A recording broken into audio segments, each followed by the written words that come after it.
Sacktown, we are here. AROYA Office Hours Live. Thank you all for coming out on this Tuesday. I can't believe we're here, guys. So a round of applause for Indoor Sun Hydro for hosting us. Kev, team, appreciate you guys.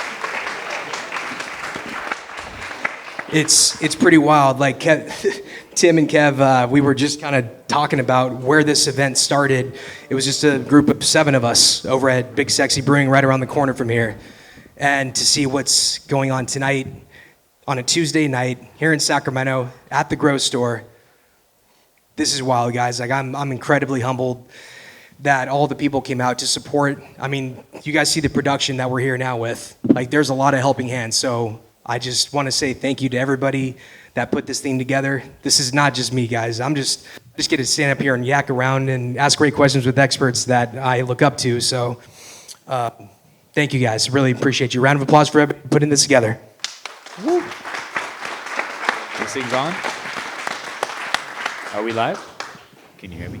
Oh, I think we're live, man. All right, cool. Just making sure. And with that being said, I would love to thank our sponsors for tonight, the AROYA team. And before we start passing the mic for everybody to get their introductions going, obviously these guys need no introduction, but we are super grateful that everybody came out. The AROYA team's been dumping so much knowledge in the industry. How many episodes have you guys put out on Office Hours? This is going to be episode 91. Episode 91. Wild. That's all I got to say, guys. This is just education at its finest with experts. These guys are doing it. We're running it. We want to hear perspective. We want to be able to share good thoughts and obviously challenging questions. That's why these panelists are up here, guys. We want to get the challenging questions out there, and ultimately just so we can focus on growing better quality weed and set those numbers with better quality.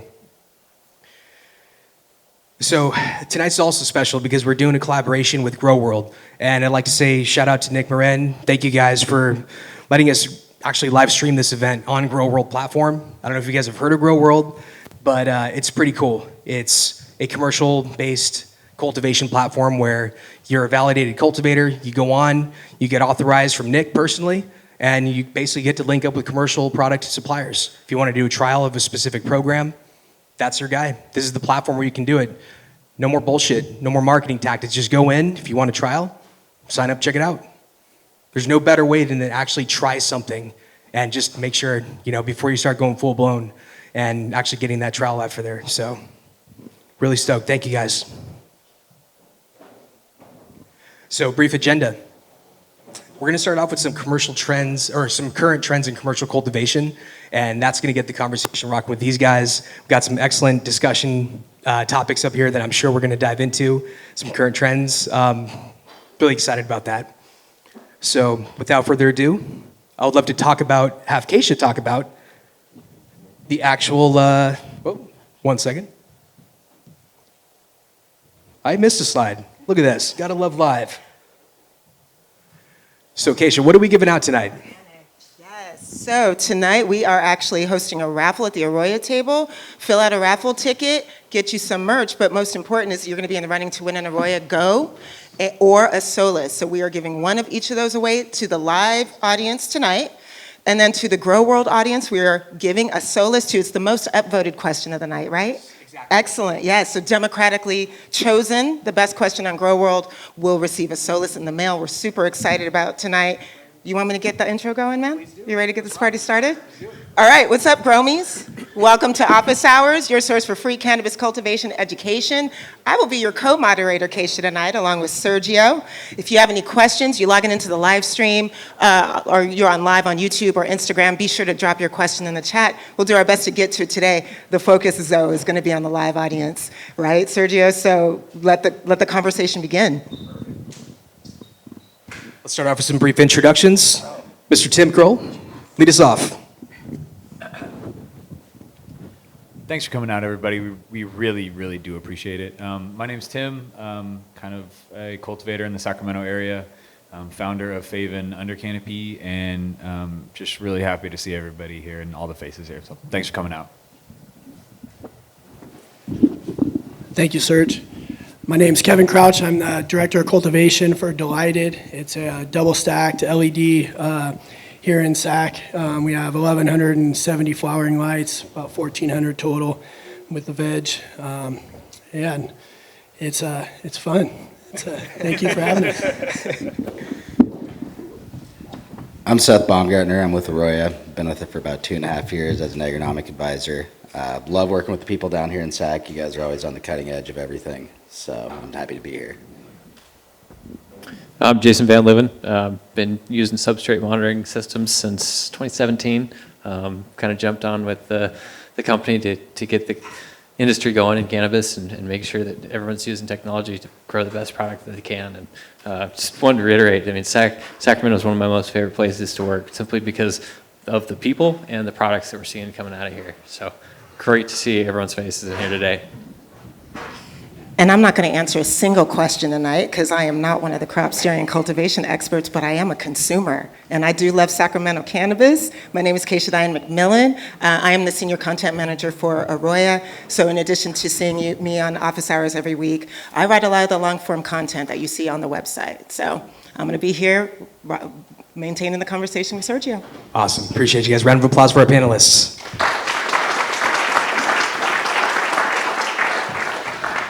Super dope. All right, guys. So first thing that we're going to use to kick off is let's talk about some current trends in commercial cultivation.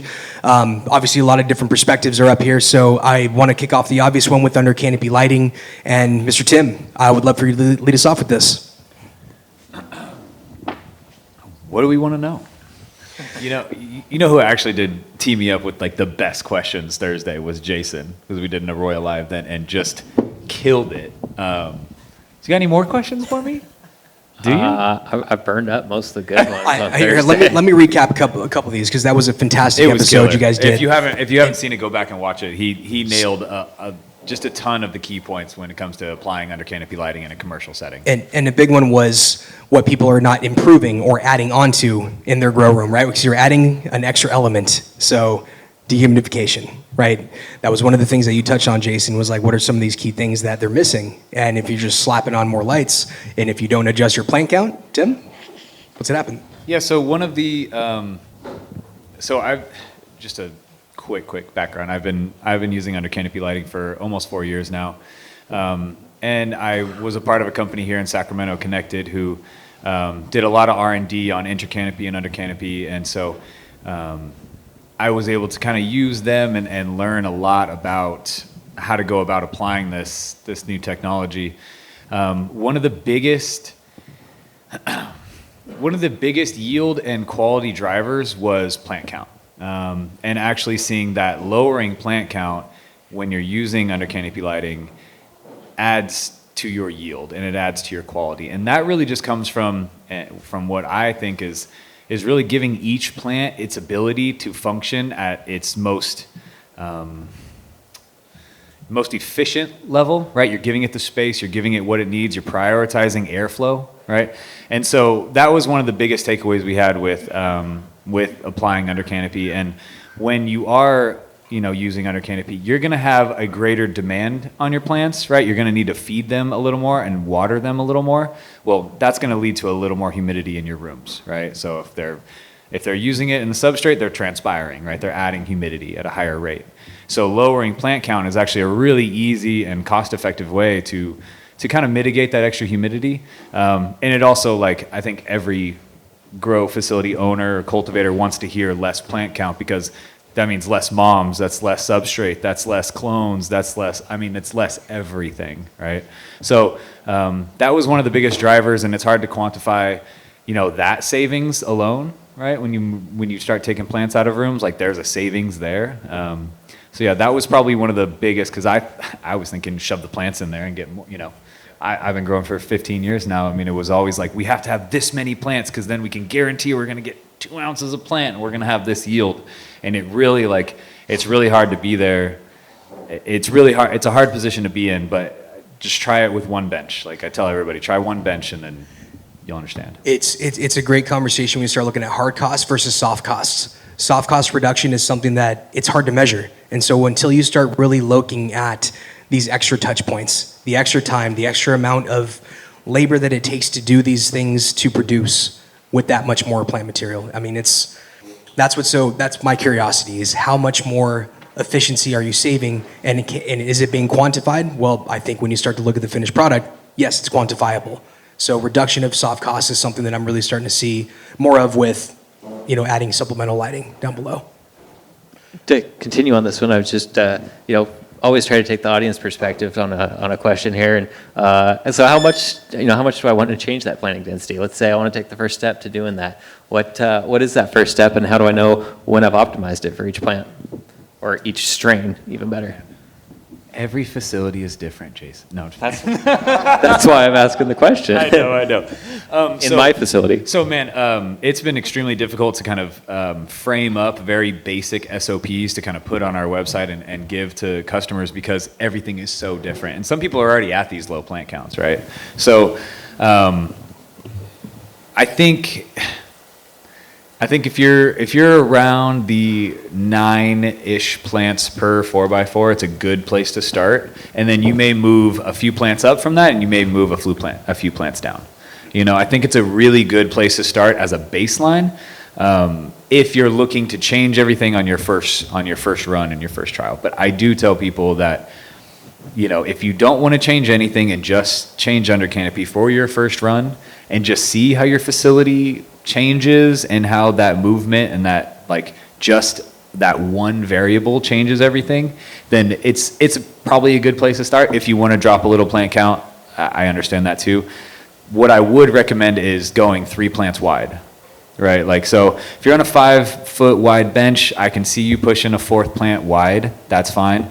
If you're on a 4-foot bench and you're trying to slam 4 plants wide in there, you're really just choking out your plants even without under canopy. But local guy here in Sacramento, 4-foot wide benches, was running 4 plants across, and I just kind of pleaded with him on his first bench, please just drop the 4th row down to 3 rows, 2 rows of favens in between those rows, and they dropped their plant count 25%, and they saw a 33% increase in yield, right, with massive quality, great quality. This isn't something with faven is we're not, there's been so much put into the design of the light and the lens of the light and how it's being applied to the plant that you're getting this extra yield and you're not sacrificing the quality. And we all know you can't just boof out 5 pounds of light right now. It's not going to sell, so has to come with it. Yes, great question. That was a good question, and I want to encourage the audience if there's any other questions to tack on any of these questions. Yeah. Anybody at the moment have a question? It's cool. We're just warming up. We'll keep it going. All right, I'll kick in here. Don't be shy, everybody. All right, so let's modify our plant spacing a little bit. We're working to optimize that. A lot of facilities, and I'm not trying to go into the next topic here, but one of the trends that I have seen with plant spacing is people starting to stagger their columns, right? So rather than having a perfect row column segment, we're staggering the middle column, right? And if we think of that visually, obviously we're getting a little bit more optimized circle if we think of a plant as being spherical or round in a top down. What do you think about that? I actually am a big fan. I call it the zipper. It just looks, like you got the plant one, you got them, kind of filling the space that the other two don't, and it just seems like a zipper to me. So I call it the zipper method. This is totally bro science. You can't kick the traditional roots out of me. I'm so sorry. I actually really like that. I really like that, and I think it gives plants a lot of just extra area to breathe, and you're only dropping 1 plant, right? So you're taking, say you've got rows of 20 plants down a 40-foot row, whatever it is. That middle row, three plants wide, that middle row has got 19 plants, right? That's what we're explaining here. And I really like that application just because it does kind of open up a little more space for each plant to kind of hit its optimization. I actually really, really love that plant count. And I love that design. It doesn't work for everybody. I haven't tried it on double stacks, actually, but I do like the zipper method for especially people growing. If you're in if you're in a 1-gallon quick fill full cocoa and your plants are getting big, I'm a huge fan of doing the zipper method. Yeah. I think one thing we can definitely all agree on though is, for a lot of time over the years, we all thought, maybe running more plants more product, right? And there's definitely an upper limit of that. And going back to like 9 to 12 per 4x4, I'll agree. Pretty much everyone I talk to that tries that immediately has better success on their A to B ratio, and a lot of times an overall yield increase. You say staggered a little bit per plant, but once you really start to dial in the whole process, so for a lot of people that begins in their flower room, we're all focused on that. That's where the money's made. But once you feel like that's dialed and you really start to dig into veg and prop, it's kind of amazing how much plant you can get out of such a small plant flip. And I think that was something, once I started experimenting with a lot of different irrigation strategies and then dialing things in the facility I was at, realized like, hey, we thought we needed to veg these things for so long and get this big plant. Like, no, this thing grows like crazy. We just got to take advantage of it. And to that point, there's we talk velocity, right? Growth velocity a lot, right? So like if you put a plant in a pot, you give it a couple days, you veg it. Well, there's a certain point in a plant's life where it's got so much growth velocity up top and in the substrate, the roots are going, that like if you flip that plant when it's at maximum velocity, it will get to the same height as if you over veg it. Like there's something there where like, especially double stacks, and I'll use double stacks because you're at a height limit. So as soon as I see that plant, that growth velocity day on day, that's when I'm flipping. Like I'm catching that plant in stride. And I think there's a lot to that. And then even on the single tiers, people are running some really big plants. And I love big plant tech. Like I'm a big plant guy. Like that's my favorite.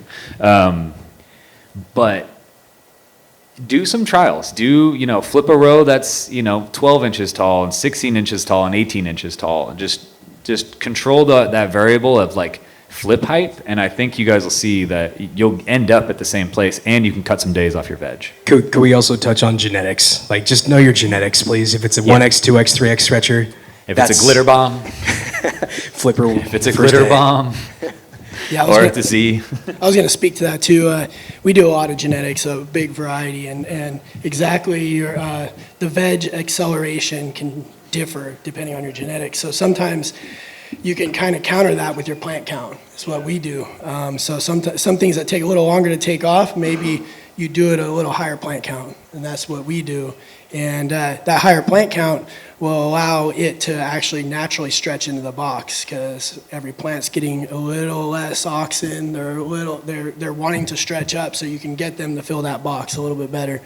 So I think genetic potential plays a big part in that veg acceleration and how you choose your plant count too. But generally, the lower plant count, more light to each plant is the way, especially with under canopy lighting.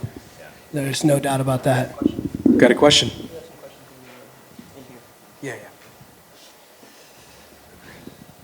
All right, Nick, I'm gonna tap into you real quick here. We're gonna get a question from Grow World. Question is, can the under canopy lights be daisy chained? If yes, how many on a 277 volt? 20 on 277 volt. And I want to say 17 on 240 volt and 10 on a 120 volt. At 277, they're only pulling 0.4 amps. So very, very user friendly. We tried to make it, cost effective, because we know there's an upfront electrical cost with installing these. And so we tried to get as many to daisy chain as possible with maintaining the quality of light coming out of the units. So 20 is that answer. Good question though. You can find this all on favenlighting.com. Nice. Question back here.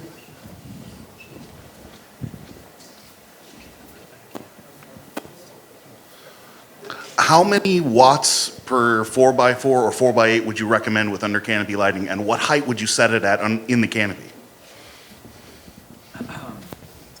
So per 4x4, the way we design the Faven lights is we put an optic lens on the top of it, right? And so with diodes, if you're running LEDs, you understand every diode is very intense, and as soon as you're outside that diode, it's not intense at all, right? There's no light. So we created this lens that actually kind of channeled that energy and through the light.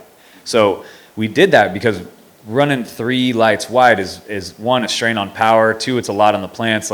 So we run 2 lights wide on a bench. So on a 4x4, you're looking at 2 plants, right? Typical 4x8 tray back in the day, you're looking at 4 lights. As for the height, you're looking to add about 2 feet of canopy depth, 2 to 3 feet of canopy depth with an under canopy light, right? So if you're on double stack, we have them, the lowest you want to set this light is you want the base of the light at the very edge of the plant, or at the very top of the substrate, right? You don't want to blast the substrate with light at all, right? You don't want to heat up the substrate. But if you grow bigger plants like we've been kind of talking about, you kind of want to edge those up a little higher. I think one of the best examples I have of like really big plant tech is if you guys are following Bear Cannabis on Instagram, which you should. If you're not, he's a killer.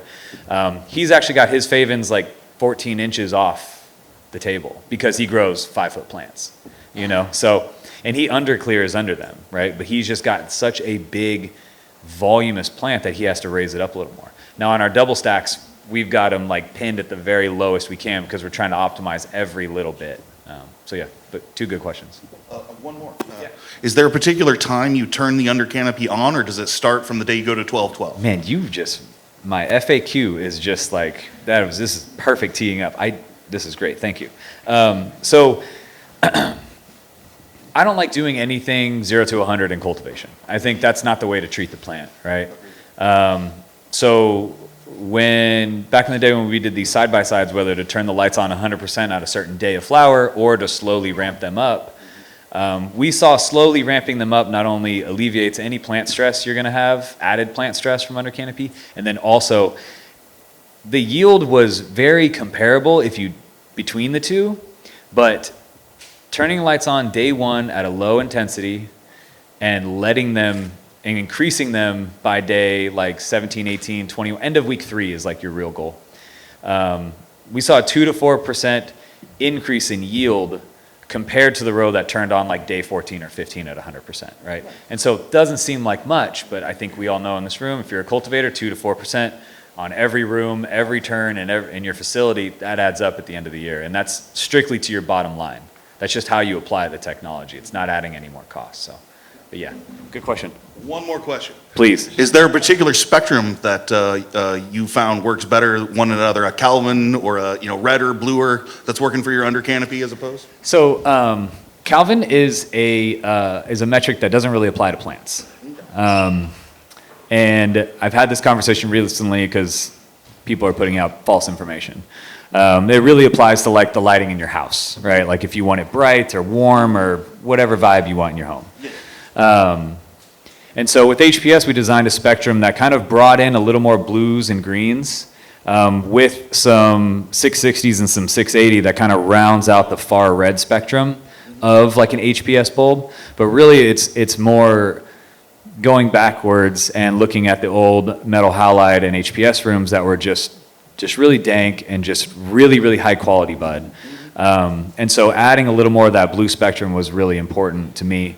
And then if, there's a couple of people in this room that I know that are running mixed spectrum, HPS and full spectrum LEDs, and those rooms are coming out incredible. And so that was kind of the thought process behind the HPS spectrum. Yeah. And then full spectrum LED, I just feel like a lot of manufacturers went full on to full spectrum and white diodes and that, most big manufacturers are about 40% red diodes.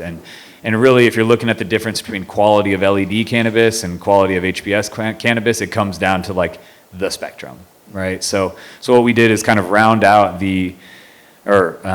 added to the lack of red for full spectrum. And so we have a very red, very high in, deep reds, trying to really like balance out the lack of that spectrum, underneath the LEDs. Thank you. Killer. Good questions. Thank you. I swear he's on the FAQ right now on our website. That was awesome. Thank you. Any other questions back here? Keep Jason at bay. Right here. Name and where from, sir. Vinny, I just moved to Sacramento. Oh, for sure. Do you guys have any suggestions for like IPM, like early flower sprays and using the under canopies? Yeah, did you have any issues when you were applying? No. So they're IP66 rated, like they're meant, like these are designed for the rigors of commercial cultivation. Like it's kind of how Faven was born. I was kind of pissed off at everything else on the market that wasn't a true under canopy light. And And so it's IP66 rated. You shouldn't have any issues. If you want to go in there after and wipe down, like I'm a big sulfur guy early in flower, right? I think everybody is, right? Sulfur is kind of our buddy at the moment. Makes us feel good. I just go in there with a damp cloth and just wipe down the lights if you want to. You know, I would do that after, every spray. At least definitely your final spray, like your day, like 13, 14 final spray. But you won't have any issues with it. They were designed to handle it. For sure. Thank you. Yeah, of course.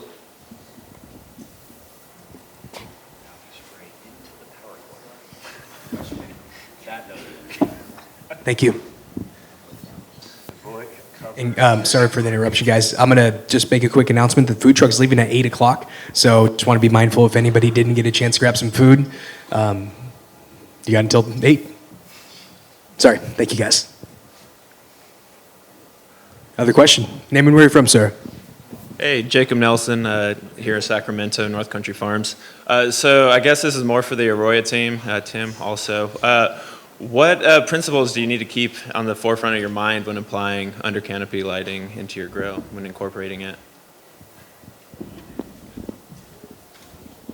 I mean, I think there's a few things to keep in mind. Number one is, can you afford it at the moment, right? Like, part of it is like a smart implementation. Always try, just as Tim said, try it out, see how you like it, do some comparable research and see if, try to minimize it to that variable to start with and see if it's going to be effective for you. And then another one is what you're doing is you're adding more energy in a spectrum deeper down in, right? We're really trying to maximize where that spectrum's at on the plant and maximize the growing space that's within it. So if we're talking about where's your money better spent, is it better spent adding more square footage of lighting and growing space, or is it better spent in maximizing the space you have?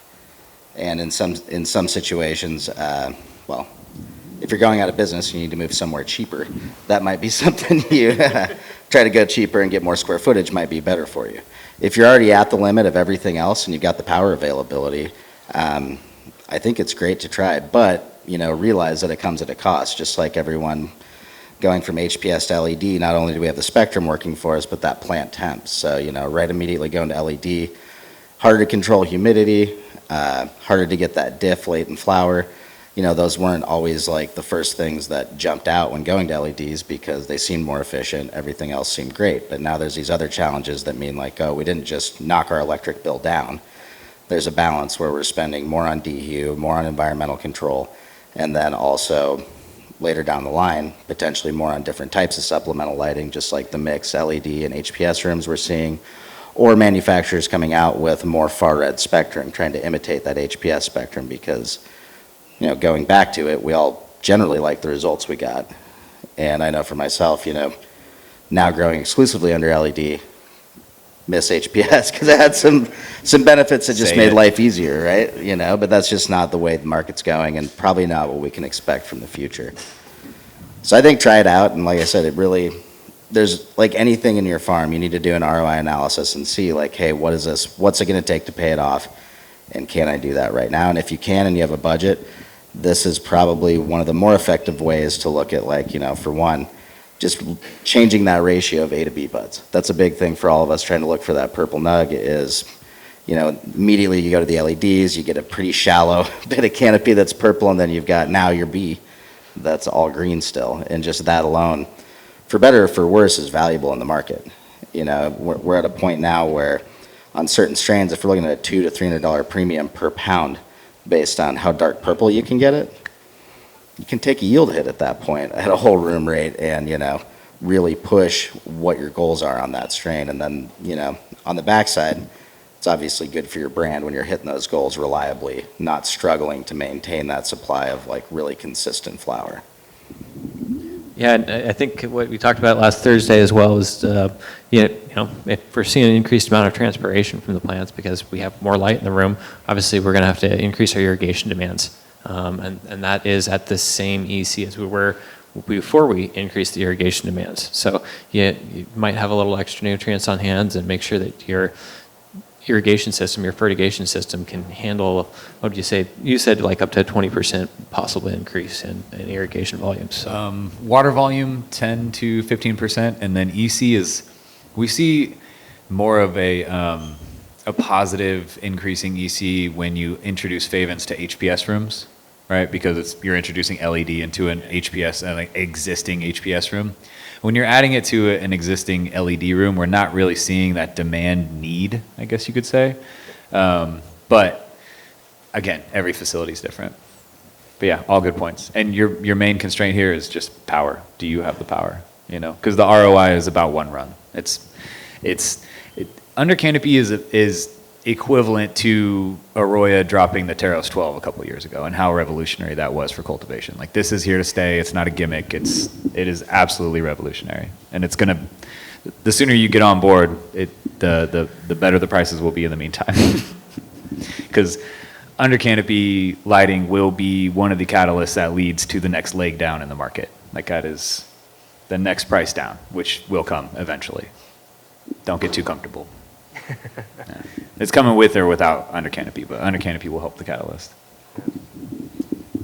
If I can add something too, something I saw in our setup was, and I talked to Tim about it, it was a more balanced VPD on the whole plant. You know, normally with top light, you might have a little warmer surface, leaf surface temp, and it gets colder as you go down the plant. When you under light it and that warmth kind of comes up, you have the whole plant's a little more balanced. So you have a whole plant transpiration, which is not what you normally see with a top lit. So I think that's something that's a real benefit. Yeah, and Kevin, I was explaining it to Kevin, and then Kevin's like, dude, you're explaining it all wrong. He's like, you need to talk in VPD, because I was talking in sources and sinks and da-da-da-da-da. And what really comes down to it is there's no microclimate under there, right? We manage our VPD a foot off canopy, but like, we don't manage underneath, right? So we're creating kind of this more even temperature throughout the plant, more even, you know, VPD, and it really just makes the plant's efficiency increase. A lot of times I get calls and it'll be like week 5 or 6 of people who haven't run under canopy yet, and they're like, 1, my room is so terpy, like, this is crazy, like, there's a huge difference already. But 2, they're like, why does my weed already look better? And I really just think it has something to do with the more even VPD throughout the plant. Like, the entire plant does better. The tops look better, even though that light's not getting there, like exactly, you know, directly getting there. It's having a big impact on the entirety of the plant. And also, you would think that it wouldn't be as purple because it's warmer down there, but it's quite the opposite. Oh, yeah. It's so. Yeah, there's no gradient. Nope. No, it's color uniformity. We all need purple to stay in business, even myself. Like, we all have to have color to stay in business. Density, maturity, the hashers in the room, the rosin guys in the room, we all know what mature nugs and mature trichomes do, right? Though that actually adds to your percentage of yield coming off when you do hash. So you're looking at an entire plant that's A bud. You know, it's going to put off that 90U, whatever you're looking for. I don't think I told you too. We ran an 80 and a 120 side by side, and even the 120 was more noticeable purple than the 80, and had a slightly warmer. We were at about a 3-degree temperature difference between no under canopy and the 120, and it was about a 2-degree with the 80. And then this was at the lower level of the plant. Yeah.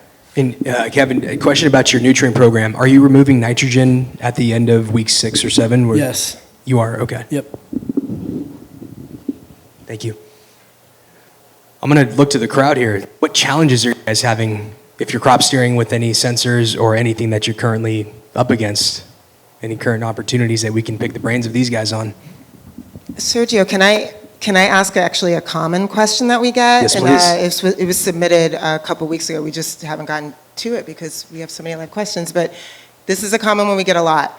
Are you able to get an estimate of your substrate EC by runoff readings? So that relationship between EC and runoff. Putting that to the panel. Yeah, you can get an estimate. How good your estimate is, well, you're going to have to estimate how good that estimate is. So it's going to depend on a lot of factors. If you've got no other ways to do it, it's way better to work off some information. I mean, if your runoff EC is way too high or way too low, you know that you got to dig into it and make some changes. So it's one of those things where like when people first start using substrate sensors, I always recommend they continue the practices of looking at their runoff EC. And I do this because those are the numbers they're used to working off of.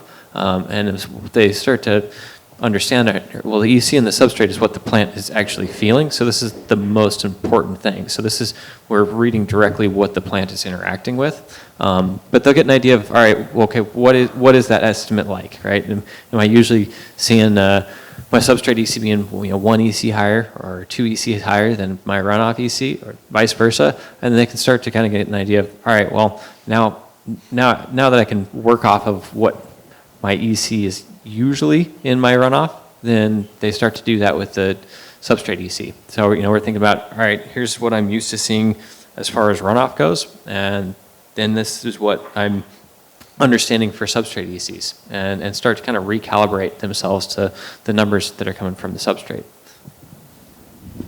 Yeah, I think the first place to start there for me usually is making sure that I'm hydrating my media properly and getting a good runoff reading. If I'm putting water on really quickly just to try to get some liquid to go through the media, I'm not letting that homogenize in the substrate, and I'm not letting any pH buffering happen, any real nutrient exchange.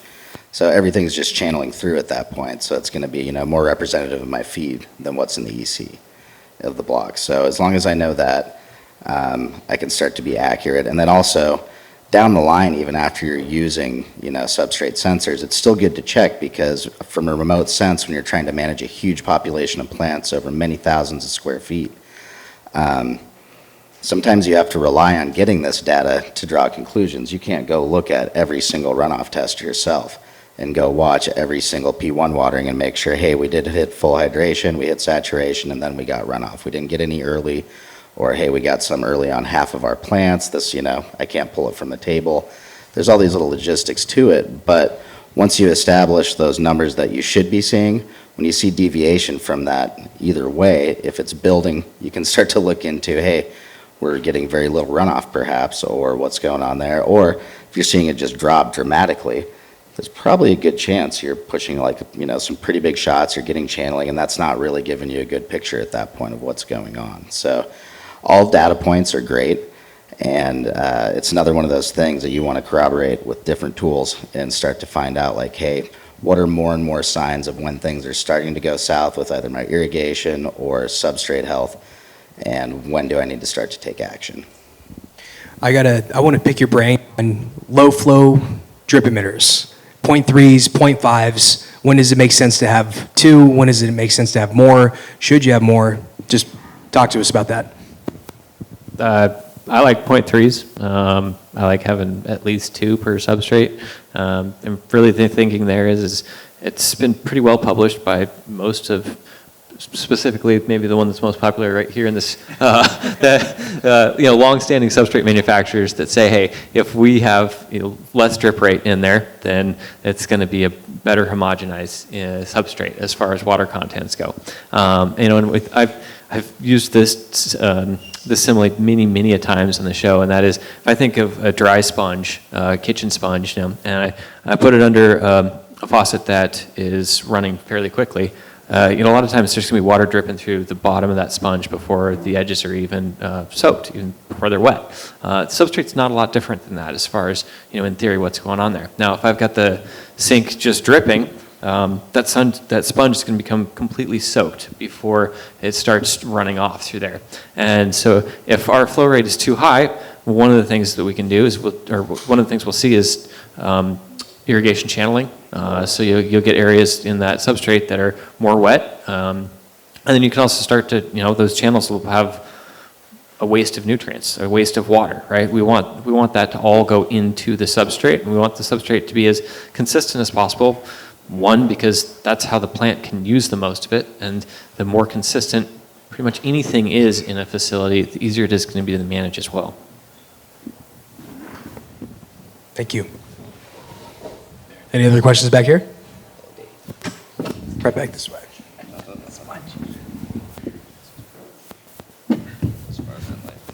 Name and where you're from, sir.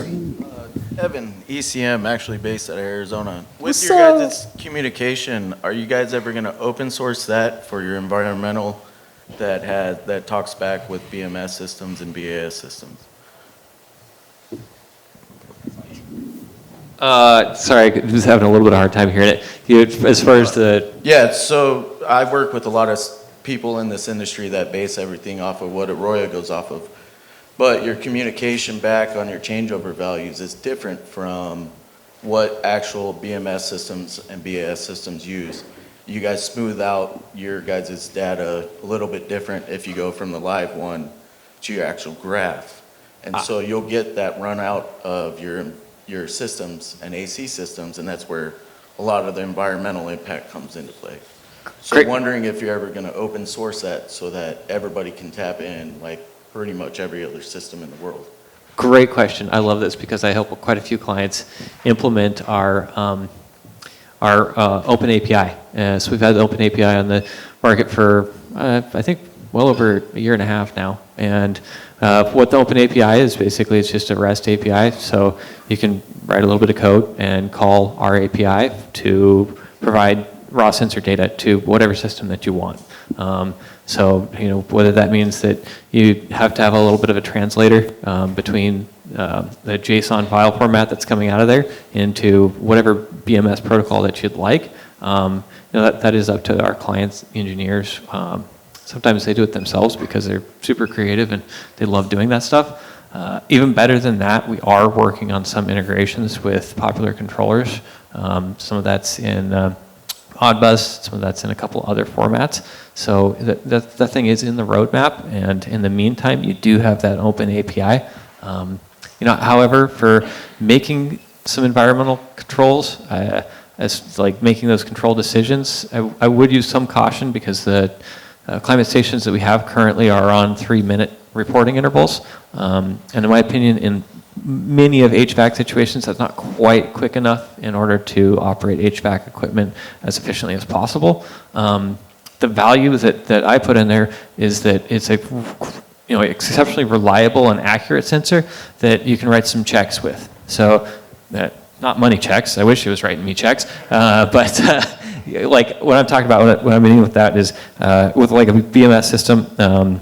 And it's different depending on what system you're using. If you're using Siemens, if you're using like an Opto22 that's open source, any of that type of stuff. Like, Opto22 would be pretty easy. What you do is say, all right, let's compare the values coming out of my Atmos 14 from the AROYA API with the directly connected sensor. All right, so it's every 3 minutes we run a check between those two, and if they agree within 5%, let's keep operating.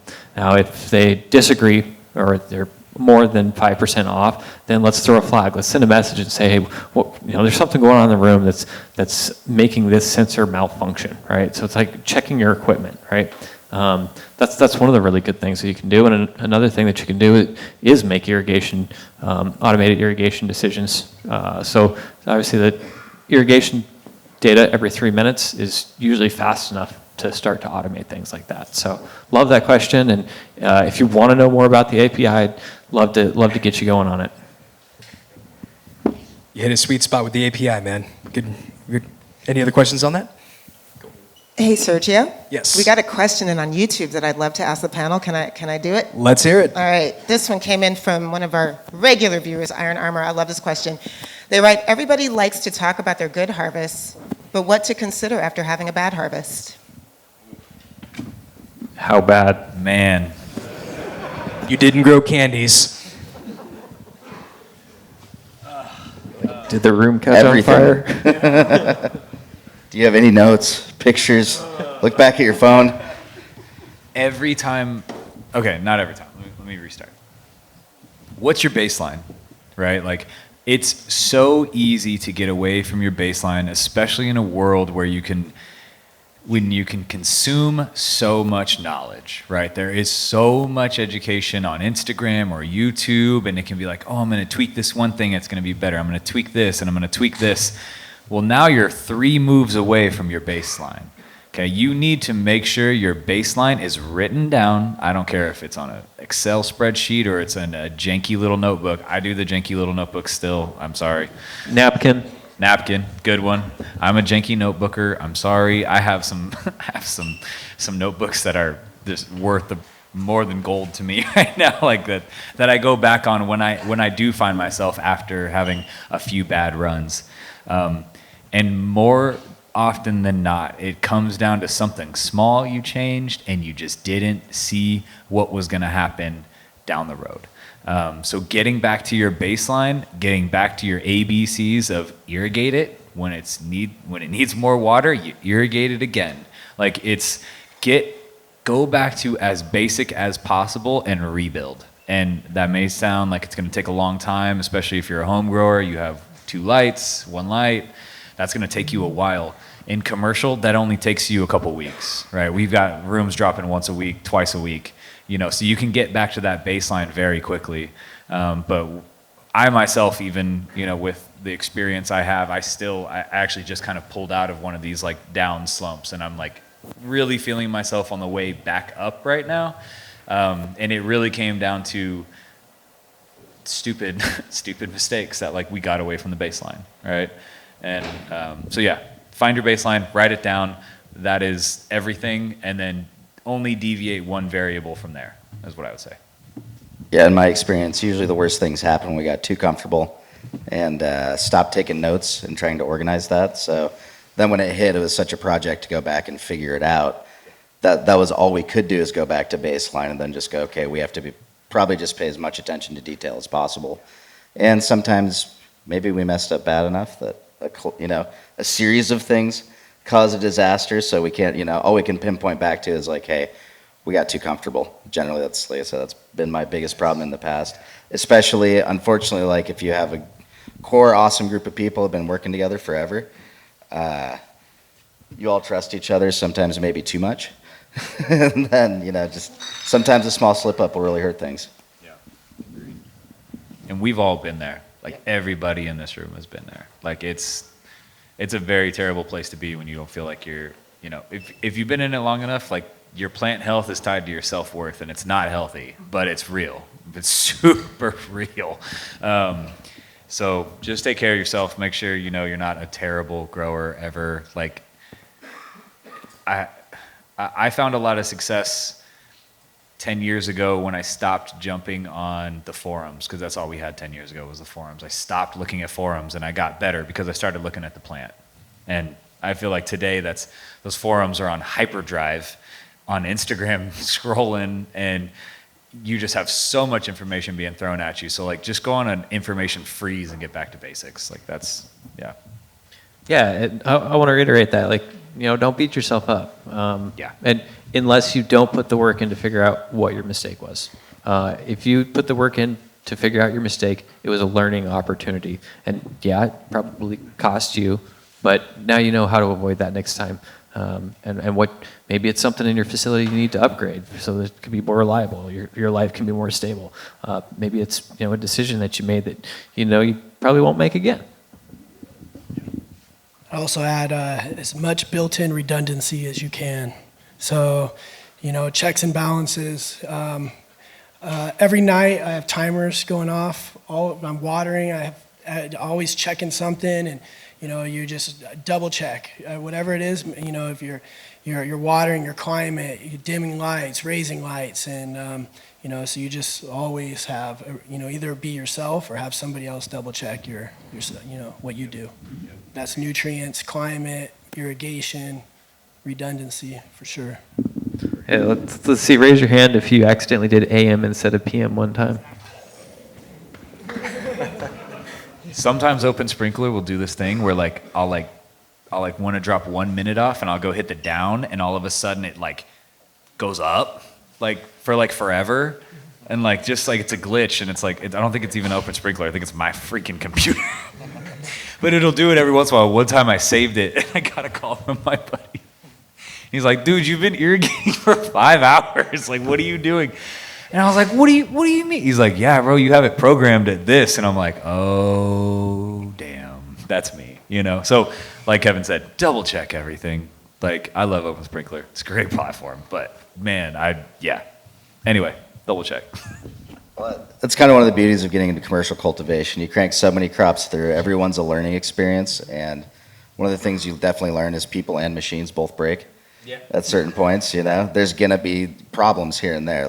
You're never gonna achieving perfection doesn't happen. Like when you see, the most perfect picture, there's always at least one plant in that room that grower is like not stoked compared to the rest, right? And it's painful because you pour everything into it and then you have to watch it after you hurt the plant because it doesn't get better. And just remind yourself. But that's why just, really doubling down on SOPs and getting that data collection in is huge, because I always tell people, like, I couldn't tell you how many pictures I have that's just one really messed up looking plant with a white wall in the background and some yellow light on it and a date, and I'm like, ooh, that could be so many things. Like, I need a little more. Like, I remember kind of what was going on, but like, pulling out the particulars is hard. Write it down. I think one of probably the most disappointing crops that I was part of was not great note taking. Obviously, something that happened in the process that was goofed up, and absolutely beautiful plants. They just weren't the plants that the label was. That's a good one. Which kind of leads me to my other thought of checking your mother stock, right? Did you have a bad run because your clone sucked? What happened? Did you, maybe those moms are tired. Did you pathogen test to restart? Like, giving yourself the clean, healthy start that you want all starts in your mom room. Oh, absolutely. I mean, I always say you want to put money in your flower room right away. And then the next thing's like, all right, how do I increase this uniformity? And eventually you always chase it back to the moms. You've got to have fresh, healthy clones. You really can't keep moms for very long. And I always envision it like I've kind of got this little business inside my business that exists to feed my business the products it needs to work. But really, that has to be a really dedicated process that you can't slip up on, because we're all hitting a point where days matter. Any day that you're extending production cycle at all, or you're spacing out in between, you're losing money. You have a cost of operation per square foot that you're down every day that a plant's not growing in there. And unfortunately, sometimes it ends up costing more and taking a little more on the mom side to keep that fresh supply of clones going. And then, as we're hitting an era where we're seeing, more sharing of genetics, which has led to more disease proliferation, like HLV coming into facilities. All right, if I've got, 20,000 square feet and it's 4 rooms, but I can't afford to shut the whole place down and nuke it out, I've got to have a different solution, which nowadays is, trying to bring in fresh clones that have gone through tissue culture generally, been cleaned up and brought back. But okay, now that's a step you've got to take, and that's just where we're going with some of these things. I'd love to take a question back to the platforms. Kaisha, do you want to bring me back to YouTube? Yeah, I got another one here on the topic of moms, actually. Tips for growing moms in 1-gallon pots. Could you cover irrigation to steer vegetative? A lot of them. I guess, let's think about how big a mom they want to be growing there. And let's convert that into some mathematics that we can just simply break down, right? So on a typical flowering plant, like a 5 foot, 6 foot plant, I'll usually see like a ½ gallon of water transpiration a day, all right? So let's say we're growing 6 foot mom, right? We got lights on a little bit longer, maybe not quite as much that's going into that plant. Let's say 0.5 gallons a day. If we're in a 6 foot mom, maybe a little bit more than that, just because we usually have a lot of vegetation on there. So let's run P2s, lots of P2s, and let's try and make sure that we get like 0.6 gallons into there. And really what's going to happen is start running some substrate sensors in that mom, and just outline what it's going to take, right? If we've got a 18/6 irrigation or a light cycle with that, then we might need to be on probably a 16-hour irrigation window, and really that's not going to be bad. So it might be something where we're irrigating 32 times a day, and let's just divide up 0.6 gallons by 32, and hopefully we've got 10% runoff on there. If you need more runoff to stabilize the substrate, let's just boost those irrigation sizes a little bit. Yeah, you really just got to look at your moms as an individual crop almost. Like if you can have the same generations of moms on the same valve and then try to match your irrigations as best you can, that's going to make life a lot easier. And then, really realizing how big you want to get. Usually we're looking at taking moms out to 3 months at the very max. That's not that many cuttings. So water them a lot. And also, running them low EC If you're flushing your moms back up to 3.0 every day, that's okay. I think one of maybe the toughest things there is just staying on top of it in the 1 gallon. So depending on some people's cloning needs, we're looking at maybe a little more comfort and up to a 3 gallon, just because it simplifies life. They can put some huge irrigations on every day. Hey, we got runoff, we're good to go. That supports our needs. In situations where we've got a lot bigger flower space we're trying to supply with a smaller mom space or veg space, trying to crank them through a lot faster, so we've got a lot more aggressive program with a lot more moms. It's like everything we do, there's, not the perfect way. There's always an exception to the rule, or but this or but that, except for keeping your moms too long. Yeah. I will say that's never, ever worked out for me once. Questions from the audience? All right, let's bring it back to Grow World. What do we got here? Nick, I'm going to lean into you. Yeah, and share some pics of those moms in the 1 gallon. I want to see the roots. I don't run into ones in mom gallons very often. Throw them in a 4x4x4 on a slab, and you'll have much better results. And it'll take up the same space. Yeah, because I actually just saw that tech for the first time a couple months ago, and I was like, that's brilliant. They also throw them out after 6 weeks. So Keeping them upright too in a 1 gallon pot. Those things are going to be top heavy. Yeah, that's the problem I run into quite a bit. But if you're cropping them through in the same time you'd be using a Hugo, let's say, it is reasonable. If I have a room like that where I'm never clearing it out, though, I do prefer Rockwool a little bit, just because it's slightly less cleaning. I thought it was the craziest thing putting moms in Rockwool, but I get it. If you're not keeping them too long, 6 to 8 weeks, if that's all they're getting, turn them, burn them. Yeah. Get rid of them before they're unmanageable, and then you're doing yourself favors just keeping that as fresh as possible. And they're solid on the slab. They're not tipping over on the slab. Much more stable. Yeah, way more stable. They're not playing dominoes when you spray them. Oh my gosh. Yeah, they're moving together like a hedge. Yeah. Supporting. All right, guys, we got a question coming back to under canopy. How much does the cost per gram change with under canopy lighting? Also, how much extra yield on average do you get with under canopy? Pretty much average is 25 to 35% on first-time users, and that's been. I don't have any issue saying that in public multiple times, just because it's been the feedback every single time. Like Kevin, I'll tell you. What was the first question?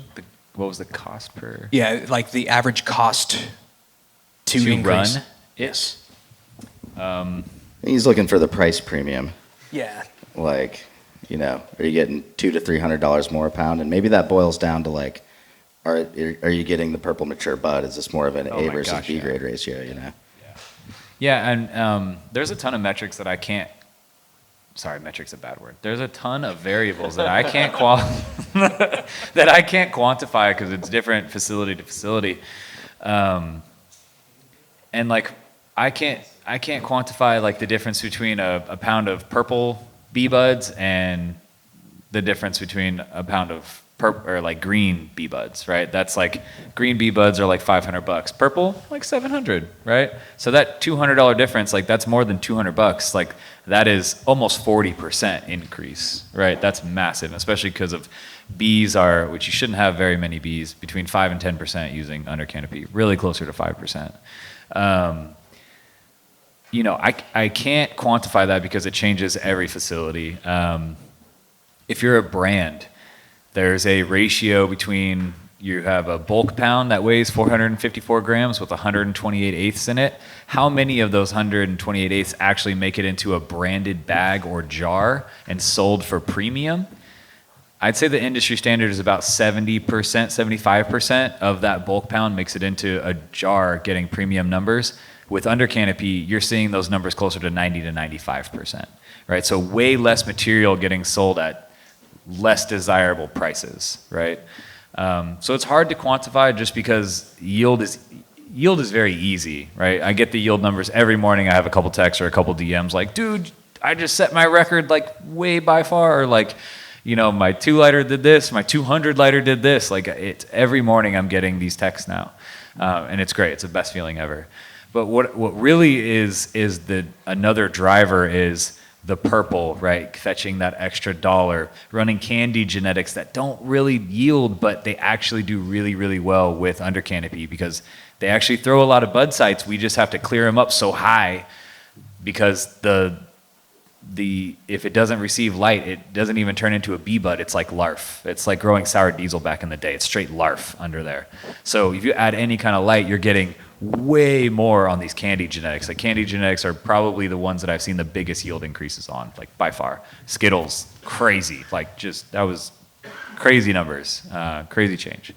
So it's really hard to quantify past the yield because it changes to facility to facility or grower to grower, but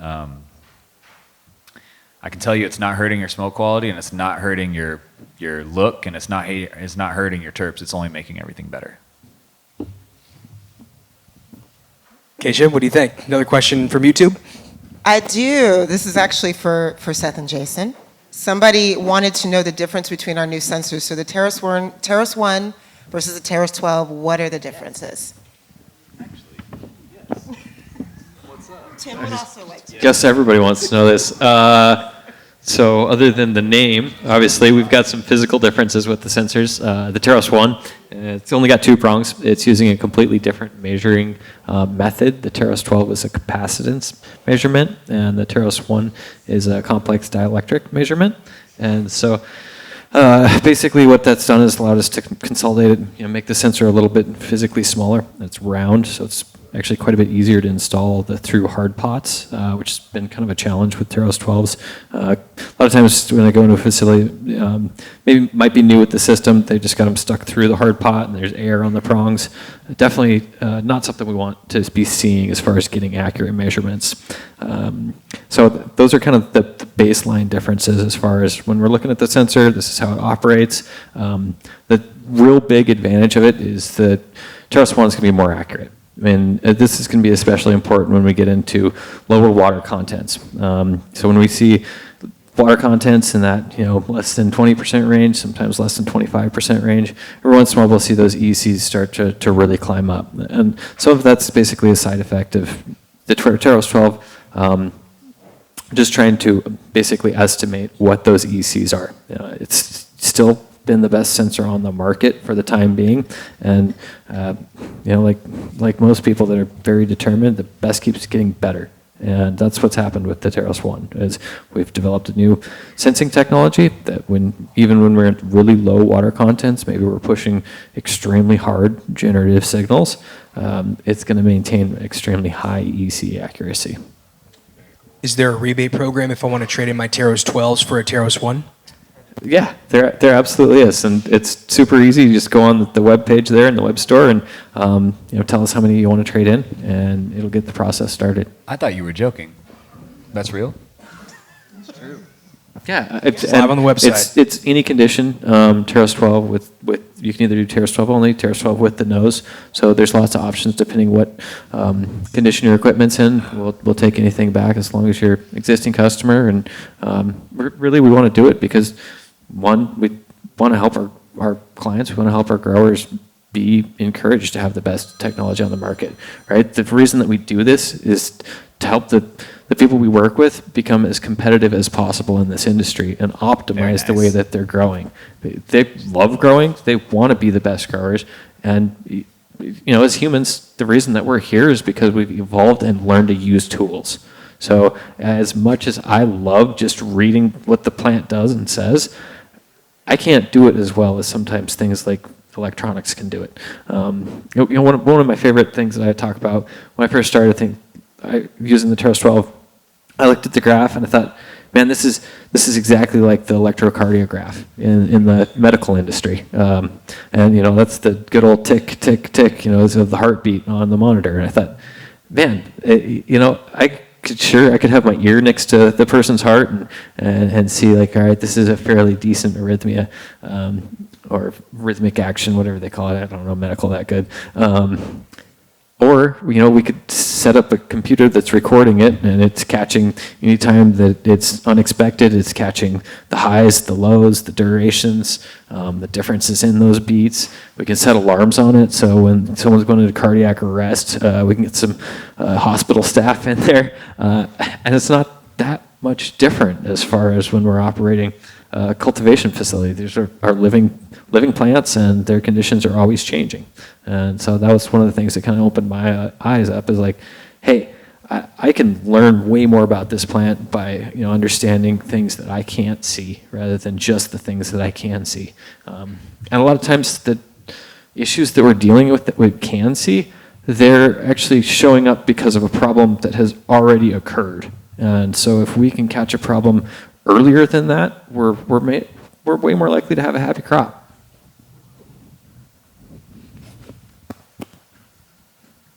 What other questions? Right back here. And guys, I am cognizant of the time. We're 8 minutes past the hour mark, so we're going to wrap this up probably in the next 10, 15 minutes. Cool. My name's Josh. I'm the director of sales for BioAg. How many sensors do you recommend per, how many square foot? How do you decide how many sensors you need? Typically, we go one substrate sensor per 100 square feet, and usually around 1,000 to 1,500 square feet on a climate sensor. Okay. It depends on how big your rows are.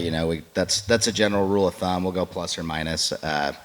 If you've got a room that has really, really variable conditions in it, or like a pretty hard gradient front to back, like an old school greenhouse, then we might kind of up that in certain parts of the greenhouse to see like, hey, are we 10% different on average from the front of the room to the back of the room, and try to start capturing some of that and figuring out, okay, what are we going to do about that? As someone who's never used one of these systems, is there one sensor that works for all mediums and substrates, or is there like one for rock wool and one for cocoa, or one for organic versus one for mineral fertilizer, or is there just one that does it all? It's one that does it all. Cool. And that's actually an advantage of the Terrace one that I forgot to mention. We are launching substrate-specific calibrations for the Terrace one. So on the AROYA dashboard, you can select what media type you have, which will actually slightly increase the accuracy, because it's not a generalized soilless substrate calibration. With media-specific calibration, it makes me think about genetic-specific recipes and what we kind of tapped on earlier about this conversation. And Brad, I know we had that conversation as well. Having a baseline for, let's just say, small bud trait cultivars, right? Is that something that we can deploy at scale through the AROYA platform coming up in the future, or maybe even today?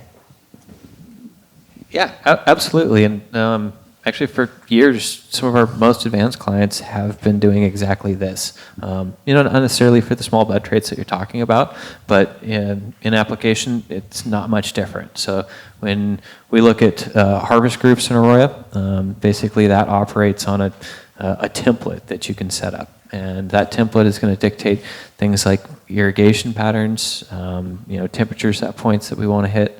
It's going to be talking about how long we're doing different steering strategies.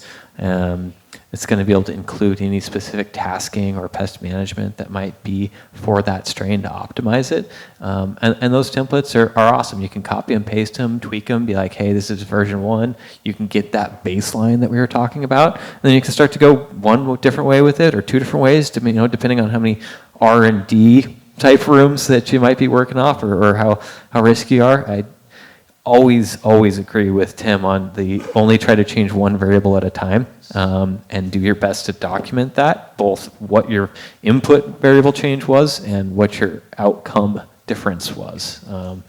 Tying those two in together is very, very important. So, really how that happens in AROYA is by grabbing the data for every run. Let's attribute it to how we tried to grow it. And I think this is probably one of the interesting things that is very special about cannabis cultivation is there's always this template that this is how we wanted to grow it, right? And we can get very close to that most of the time, but for the best growers, there's always just that one little thing that's like, that one didn't come quite right.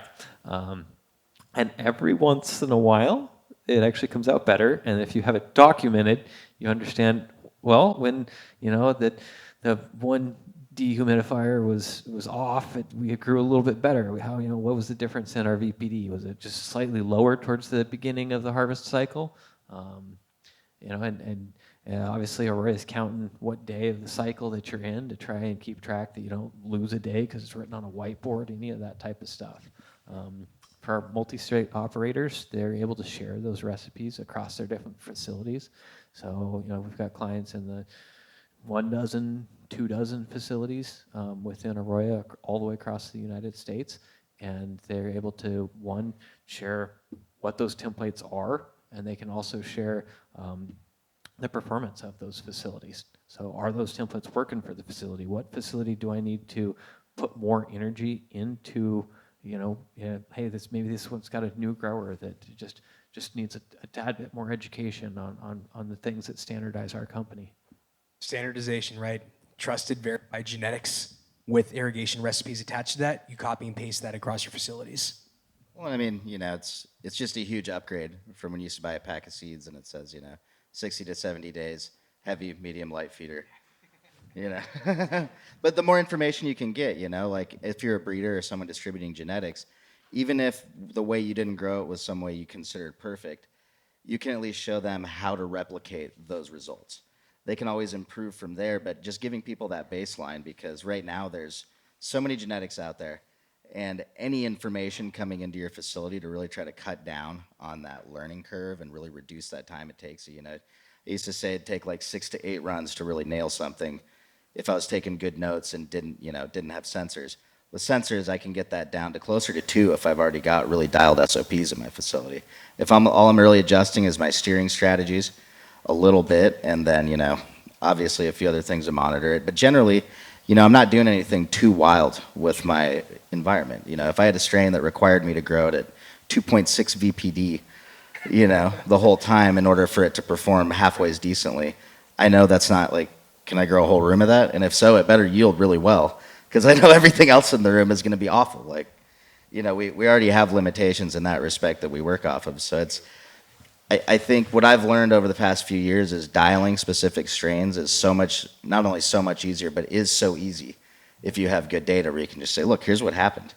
You apply whatever theory you want to it. I don't care. But if you can do this should be your result, and it works more than it doesn't. Micro changes. That was one of my biggest takeaways during the candy discussion we had in Vegas, was instead of waiting, until day 21 to start bulking, bring that back to like day 15, 16, 17. Cultivar and facility specific, but now you're actually getting those bud sets starting to chunk up a little bit earlier, and you're starting to hit 80 grams a square foot with these small Brent's crosses or whatever you might be dealing with on the candy. Oh yeah, and I'll always say it, dude, every run is a learning experience. So even if you had one where you thought like, oh man, the wrong person went away for the weekend, we started bulking 6 days early on this strain, and we've never done that before.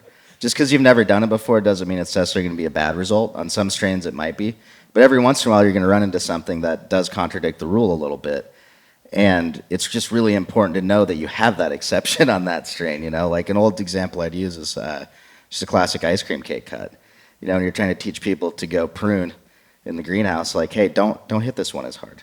Like, why? Well, it still fills out really good down low for us. We don't want to throw all these other plants in here. Yeah, go really hard on them, but this one, leave it. And you'd always get whoever the newer person was, trying to do a good job and copy the other ones. And you'd have to be like, try to edge them in and say, hey, there is always an exception to the rule. Hopefully not as many as you might think there are, but this is just we got to pay attention to this stuff. It's important.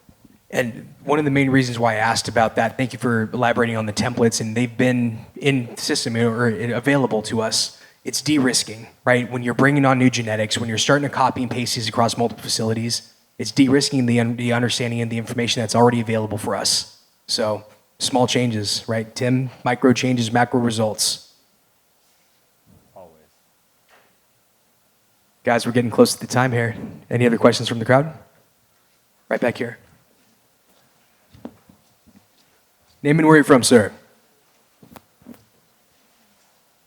My name is Jason. I'm from Icanic, based locally here in Sacramento. My question for you guys is, have you seen any salt, no, not necessarily salt, but like high EC stress resulting in herming? And at what levels do you start to see that? Because we're pushing pretty high EC in our feed, and I just am concerned about some herming that may be happening. Do you have any experience with that? I'm sure you probably do. I've been astonished by how high of an EC that the plant can be dried down to. That being said, it is very important that EC gets to a certain level of reset on your irrigations. So the substrate EC ranges that I'm pretty comfortable with in vegetative stages, like flowering vegetative stages, like 5 decisiemens to 8 decisiemens per meter. And for generative, I like to be floating in that 6, 7, all the way like as the low point. And I'll see spikes in the 12 plus 15 maybe range. As long as it's not floating up in those ranges, I don't usually associate that with plant stressors. Yeah, typically what I've noticed is when we hit those high EC marks, a lot of times there's a few things that happen. Number one, we're pushing these drybacks really far. Depending on the media, we're doing a little bit of extra stress there. And then also, if we're not managing that correctly, we're also not managing pH. So when we're taking a plant, like, traditionally if we had something with a little bit of CEC in it, cation exchange capacity, kind of an old school soil, we would kind of want to flush out some of the residual nutrients that were bound up in there. If you do that in your hydroponic media too quickly, you're running let's say a 3.0 and you don't ramp it down and manage your pH down, you're really shocking those roots osmotically and possibly with a big pH shift. And that's a huge stressor on the plant. At that point, it suddenly goes from having a nice cushy life to an okay life to all right, we're dying now. Yeah. And that's when I've seen late flower stamens popping out and those late flower herms. Now, if you're getting, actual pollen sacs, like week 2, we're talking about a whole different game here. Yeah, and not every nutrient line was meant to run at high ECs. Just keep that in mind. Yeah. Low EC there's something to it. You need to dial in your rooms accordingly. Like if you're pushing high EC, you probably, like, if you're hitting some numbers and it's a line that's not like on their feeding chart, like, hey, feed this, like, you're probably messing up there. Like, make sure the line can handle being ran that high. Because there are a lot of liquids on the market that you're not supposed to run that high. Yeah. Just a heads up. Good question. I definitely take my answer with a grain of salt, if you will. I can add to that a little bit too. I've seen what I would believe would be herms from high EC, but mainly on seed plants, not clones. So we run a lot of seed plants and clones side by side, and they'll get the same feed, and we'll have a bit more high likelihood to have herms, and sometimes that redo them in a clone sense, and I won't have the same problem. So I think a little bit of the instability of an initial seed, you could get some herming. And Kev, out of curiosity, how many seeds are you hunting per month in your facility? We've slowed down a little bit in the last few months, but for a while there, we were probably 200 a month, 300 a month, probably somewhere in there. Go ahead, Seth. I was going to say that kind of highlights too why we're not all popping seeds all the time. It's just a nightmare to keep everything somewhat consistent, and even really trial things when you're hunting too many different phenos. You can't get a even expression. No, not at all. And that's why I said I feel like was probably the high EC, but there's so many variables with those initial seeds. Your plant heights are all over the place with the seeds. You've got way different, leaf area indexes on different plants. Their needs are all so different that it's almost impossible to manage them efficiently together. Yeah, although what I will say, you put them in a commercial environment, which is kind of nice sometimes because you can see what can handle that your growing environment that the rest of the plants are getting. So that's kind of a plus. Obviously, you do have to have some herm assessment and have a good team because you don't want your whole room seeded. So, but it is nice. You kind of get a jump on what plants can kind of handle your situation. Oh yeah, never build your R&D room to be a Ferrari. Like, build it just as shitty as the rest of your facility. That's right. That sounds negative, but like, you want to be able to stop, if you see something that, like, I've seen people now that are struggling with certain plants moving from HPS to LED, like, hey, they're herming, and they're herming early now.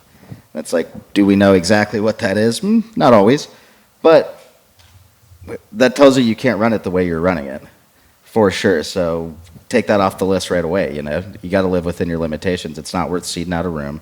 And you're not going to be able to run the crop efficiently enough you're going to lose yield at the end of the day trying to accommodate this and put way more money in than it's worth to get it out, even if it is, the most amazing, heavy yielding. If it ruins a room, it ruins a room. You're growing for the masses of the room, you know. Yeah. You're not one, like you said earlier, not one variety that just kills it. Yeah, and unfortunately, in the market, the grower's opinion, you got to go with what people want. You know, you can try to spearhead that to an extent, but you got to let the numbers steer you, and then you got to realize the limitations. Yeah, we don't that your matter facility anymore. has. No. Yeah, it doesn't matter what we think No. anymore. Just because I like it doesn't mean anyone's going to buy it. Nope. All right, guys, let's do a couple roundups. Kaisha, let's get into the raffle, right? Let's do that. So this is where somebody that entered the raffle for tonight for showing up. Thank you guys for showing up. Kaisha is going to pull a lucky winner for an AROYA Go system. Badass. Thank you, AROYA, for that. That's really cool. So while we're coming back to this, I also want to come back to the Grow World platform because somebody that had the most upvotes on their question, if we didn't get that asked, Anthony, can we check that out? They're going to win a Solus. Faven is on Grow World as well. So if you guys don't know what Grow World is, check it out. It's a really cool platform where companies can get in touch directly to cultivators, sign them up for a trial. Grow World kind of handles all of that, and it's a really, really chill platform. Like I kind of didn't know about it at first, and then sat down with the creator Nick, and he's got a good vision. So Faven is on Grow World. Oh, perfect. Oh, this just in. We're going to do a live Solus winner tonight, too. Awesome. So, Kaisha, why don't you go ahead and start us off, and I'm going to work on Grow World. Okay. We ready? So I'm going to pull the winner of the Solus. Actually, Jason, do the honor. That's a good one. Winner of the Solus. Drum roll. Ignacio Garcia. 500 or 5,000 Mac Road. We're going to reach out to Ignacio, let him know he won a Solus. All right. Who's ready? Seth, you want to pull our AROYA Go winner? Okay.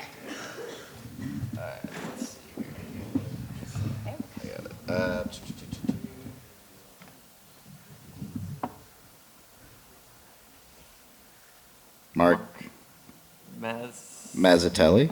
Mazzatine? Mazziteln. Sound familiar? Mazzatelli. Matt? No Matt? All right. Or it's Mark. Mark. Mark? We'll let Mark know he won. We'll reach out to him and let him know. Okay. Yeah. Congratulations to Ignacio. He's got handwriting like mine, so Luckily we had his information. you just got to own that. But yeah. you do. Okay, so you do have his information. We're good. Okay, perfect. This just in. We have another raffle going off tonight. Shout out to Athena for the tissue culture kit that they're giving out for one lucky winner that got to enter into this. So, Tim, would you like to do the honors? Don't make me read the name. Wait. Hold on. Got two?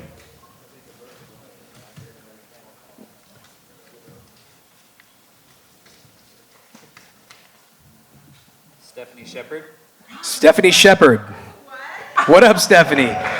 You just won an Athena tissue culture kit. Congratulations. Thank you, Athena. It pays to come to the Connect, guys. That's all I can say. Perfect. Okay, so, Anthony, do we have the Grow World winner? Let's see what we got. We got another winner?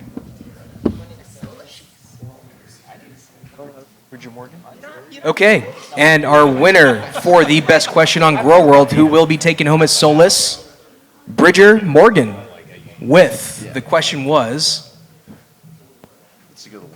Oh, it was the cost per gram square foot on under canopy. So, Bridger, congratulations. Bridger. Yes. They get a Solus, so they're going to Grow World will send us that. Yep, we got it. Beautiful. Excellent. Hey. Oh, yeah.